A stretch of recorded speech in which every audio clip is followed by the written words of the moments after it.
6 अगस्त प्रभु का रूपांतरण।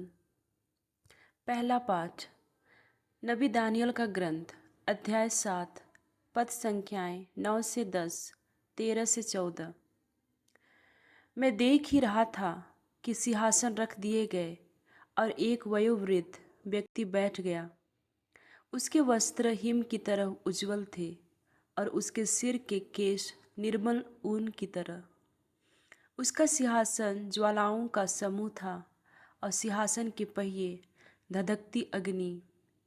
उसके सामने से आग की धारा बह रही थी। सहस्त्रों उसकी सेवा कर रहे थे, लाखों उसके सामने खड़े थे। न्याय की कार्यवाही प्रारंभ हो रही थी और पुस्तकें खोल दी गई थी। मैं रात का दृश्य देख रहा था और देखो, आकाश के बादलों पर मानव पुत्र जैसा कोई आया। वह वयोवृद्ध के यहाँ पहुँचा और उसके सामने लाया गया। उसे प्रभुत्व, सम्मान तथा राजत्व दिया गया। सभी देश, राष्ट्र और भिन्न भिन्न भाषा भाषी उसकी सेवा करेंगे।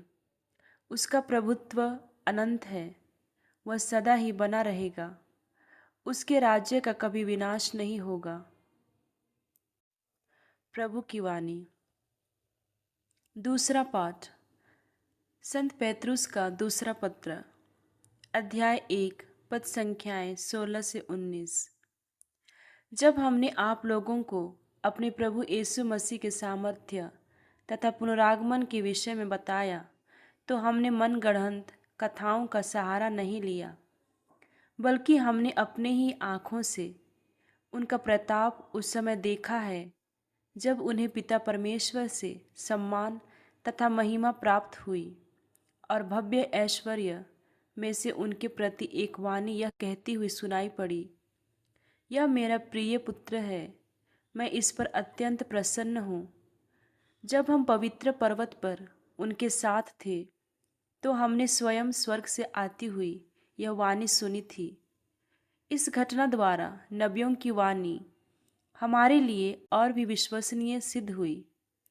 इस पर ध्यान देने में आप लोगों का कल्याण है, क्योंकि जब तक पौ नहीं फटती और आपके हृदयों में प्रभात का तारा उदित नहीं होता, तब तक नबियों की वाणी अंधेरे में चमकते हुए दीपक के सदृश है। प्रभु की वाणी। संत मत्ती के अनुसार पवित्र सुसमाचार अध्याय 17 पद संख्याएं 1 से 9। यीशु ने पेत्रुस, याकूब और उसके भाई योहन को अपने साथ ले लिया और वह उन्हें एक ऊंचे पहाड़ पर एकांत में ले चले। उनके सामने ही प्रभु का रूपांतरण हो गया। उनका मुखमंडल सूर्य की तरह दमक उठा और उनके वस्त्र प्रकाश के समान उज्जवल हो गए।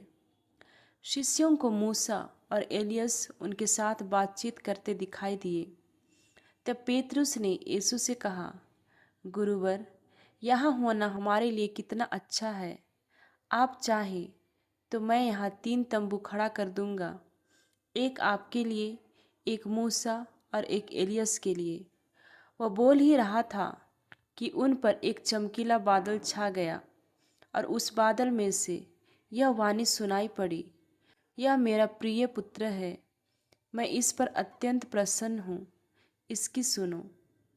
यह वाणी सुनकर वे मुंह के बल गिर पड़े और बहुत डर गए।